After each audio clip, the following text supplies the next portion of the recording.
Hello everyone, सभी को जोहार। जिस तरह से आप सभी को ज्ञात होगा कि झारखंड के विभिन्न जिलों में होमगार्ड की भर्ती प्रक्रियाएं लगातार हो रही हैं। विभिन्न जिलों में वहां के उपायुक्तों के द्वारा नोटिफिकेशन निकाला जा रहा है। अगर आप किसी भी ज़िले से हैं, आपके ज़िला में नोटिफिकेशन नहीं आया है तो निश्चित रहिए, आपके ज़िला में नोटिफिकेशन बहुत जल्द और नवंबर लास्ट तक जो है या दिसंबर में कुछ कुछ ज़िले का जो है नोटिफिकेशन देखने को मिलेगा। और संभवतः 15 नवंबर से पहले बहुत सारे ऐसे ज़िले हैं जहाँ पे नोटिफिकेशन होमगार्ड का देखने को मिल जाएगा। आप यहाँ पे स्क्रीन पे देख पा रहे होंगे, बहुत सारे जिलों का नाम यहाँ पे दिया गया है। इन जिलों में इतनी ही बहालियाँ आनी है, इसके लिए आप सभी श्योर हो जाइए। आपका जिला का नाम यहाँ पे है तो निश्चित रूप से कमेंट करके बताइएगा। और यहाँ पे सीटों का डिटेल्स दिया गया है, इस सीट के डिटेल्स को भी कमेंट करके बताइएगा, ठीक है, कि मेरे इस ज़िले से हूँ और इतने सीटें यहाँ पे हैं। इसको अच्छे ढंग से देख लीजिए। अगर आप उस ज़िले से नहीं हैं, जिनका नाम यहाँ पे नहीं है, तो वो भी छात्र परेशान नहीं होना है। ये नहीं सोचना है कि मेरे ज़िले में वैकेंसी नहीं आएगी। मैंने हमेशा कहा है कि 101% जो आपके ज़िले में वैकेंसी आ रही है, ठीक है। तो निश्चित रूप से जो है आप सभी विद्यार्थियों को तैयारी में जुट जाना चाहिए। और होमगार्ड से क्या फ़ायदा होने जा रहा है, बहुत सारे विद्यार्थी बोल रहे थे कि नहीं 1088 रुपया दे रहा है, कोई परमानेंट जॉब नहीं है। अरे नहीं, ऐसा नहीं है।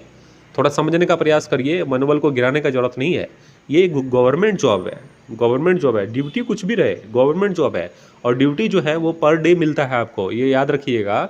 जिस तरह से सरकारी नौकरियों में चौकीदार की या कांस्टेबल की वैकेंसी में मिलता है, उस तरह से जो है होमगार्ड की भी सैलरी होती है और वहाँ भी ड्यूटी दिया जाता है और वर्दी वैसा ही मिलता है, ठीक है। तो इसलिए परेशान नहीं होना है, ये नौकरी ही है, गवर्नमेंट नौकरी ही है।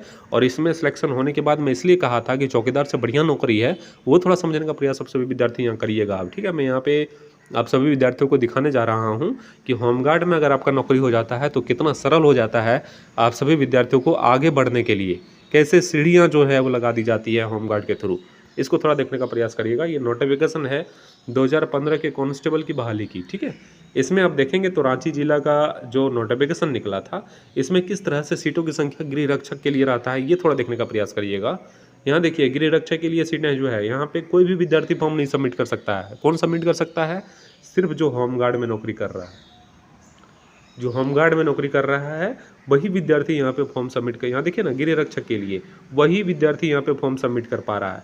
अन्य अभ्यर्थी के लिए मतलब यहाँ पे सभी विद्यार्थी जिनका नौकरी नहीं हुआ है और जो हुआ भी है वैसे विद्यार्थी जो है यहाँ पे फॉर्म सबमिट कर पाएंगे। लेकिन गृह रक्षक के लिए इतनी सीटें जो है यहाँ पे दे दी गई हैं और इतनी सीटों पर जो है वो गृह रक्षक के विद्यार्थी ही अप्लाई कर पाएंगे, अन्य कोई विद्यार्थी अप्लाई नहीं कर पाएगा। जिला लोहरदगा में इसी तरह सभी जिले में वैकेंसी निकल कर आती हैं। ये नोटिफिकेशन जो है वो जिला पुलिस की है, ठीक है। तो जिला पुलिस में आपको छूट मिलता है।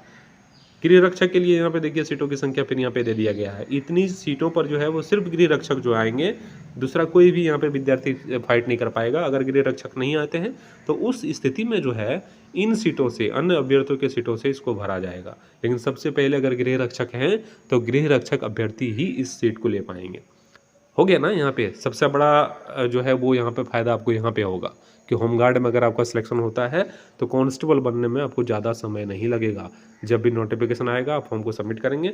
यहाँ पे सीटें रिक्त रह जाती है, मैं आपको बताऊँ तो यहाँ पे सीटें रिक्त रह जाती हैं। इन सीटों का 10% भी नहीं भरता है गृह रक्षक से, ठीक है। यहाँ के अन्य अभ्यर्थी जो आते हैं, जो जनरल स्टूडेंट होते हैं, वो यहाँ के सीटें को लेके जाते हैं। इसलिए मैं कहता हूँ कि अगर होमगार्ड में आपका वहाँ पे सिलेक्शन हो जाता है तो निश्चित रूप से आप बहुत जल्दी जो है वो प्रमोट हो जाएंगे। अगर आप में टैलेंट है, उसके जो उसकी क्राइटेरिया होती हैं, जैसे यहाँ पे दौड़ था तो दौड़ अगर दौड़ लेते एग्जाम से, अगर सिर्फ क्वालिफाइंग मार्क्स ले आते तो आपका सिलेक्शन जो है कहाँ हो जाता? होमगार्ड से सीधा जिला पुलिस में, झारखंड कांस्टेबल में सीधा हो जाता, ठीक है। लेकिन बहुत विद्यार्थी ऐसे हुए कि दौड़ नहीं पाए या किन्हीं का मिनिमम क्वालिफिकेशन का नंबर जो 30% या 33% रखा जाता है वो पास नहीं कर पाए, तो वैसे विद्यार्थी का यहाँ सिलेक्शन नहीं हुआ होमगार्ड में रहते हुए भी। तो वैसे आप सभी विद्यार्थी अभी के टाइम में अगर आपका सिलेक्शन होता है होमगार्ड में तो निश्चित रूप से आप बहुत जल्दी जो है वो प्रमोशन लेके ऊपर चले जाएंगे, ठीक है। यहाँ पे एज में देखिए छूट मिलता है। तो एज में कैसे छूट मिलता है? अगर आप गृह रक्षक में होमगार्ड में नौकरी कर रहे हो तो आपको एज में 5 साल का छूट मिलेगा जनरल के लिए। जनरल के सभी अभ्यर्थियों के लिए 25 साल दिया जाता है, लेकिन गृह रक्षक के लिए कितना मिलेगा? 30 साल। वैसे ही SC ST OBC के लिए 5-5 साल जोड़ दीजिए, 27 साल मिलता है तो 5 जोड़ दीजिए, 32 हो जाएगा। 28 वर्ष मिलता है तो 33 हो जाएगा, और 30 वर्ष है तो उसको 5 साल जोड़ दीजिए, 35 वर्ष हो जाएगा। तो एज में भी छूट मिलता है, एज में भी छूट मिलता है और सीट जो है स्पेशल सीट अलॉट रहता है, स्पेशल सीट अलॉट रहता है। तो फ़ायदा है ना होमगार्ड में जाने से। और होमगार्ड की वर्दी भी ख़राब नहीं है, वर्दी देखेंगे तो निश्चित रूप से सीआरपीएफ जैसा वर्दी है। झारखंड कांस्टेबल की जो वर्दी मिलती है वैसा कांस्टेबल की जो है होमगार्ड की वर्दी मिलती है। तो वहाँ भी आपको हीन भावना का सामना नहीं करना पड़ेगा। तो निश्चित रूप से आप अगर सिलेक्शन ले लेते हैं तो एक अच्छी खासी रकम भी आपको पर डे मिलेगी।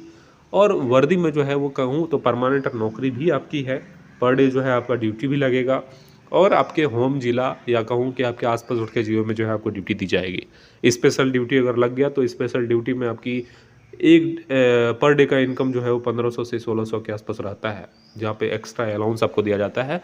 और वो कहाँ होगा, कोई मेला वगैरह लगा हुआ है, कोई इलेक्शन ड्यूटी में आपको भेज दिया या कोई स्पेशल और ड्यूटी होते हैं वहाँ पे भेज दिया, तो वहाँ पे आपको जो है वो एक्स्ट्रा पे किया जाता है। तो होमगार्ड किसी भी एंगल से ख़राब नहीं है। मैंने कह दिया कि एज में भी छूट मिलने जा रहा है, सीटों की संख्या भी आपके लिए अलॉट रहती हैं और भी बहुत सारे फ़ायदे हैं जो धीरे धीरे मैं बताने का प्रयास करूँगा। तो निश्चित रूप से इसमें सिलेक्शन कैसे लेना है, तो सिलेक्शन आपको 1600 मीटर मेल के लिए 6 मिनट में दौड़ना है, फीमेल के लिए 1600 मीटर जो है 1600 मीटर आपको 10 मिनट में दौड़ना है। उसके बाद क्या है, हाई जंप है, उसके बाद लॉन्ग जंप है, ये दोनों होगा मेल फीमेल दोनों के लिए। लॉन्ग जंप है और एक क्या होता है, शॉर्ट पुट। ठीक है, इसके बाद जो है आपका सिलेक्शन वहाँ पे होमगार्ड में ले लिया जाएगा अगर आप इन तीनों में पास कर जाते हैं तो। इस चैनल को सब्सक्राइब करके बेल आइकन को दबा लीजिएगा। आप सभी का शुक्रिया, बहुत बहुत धन्यवाद।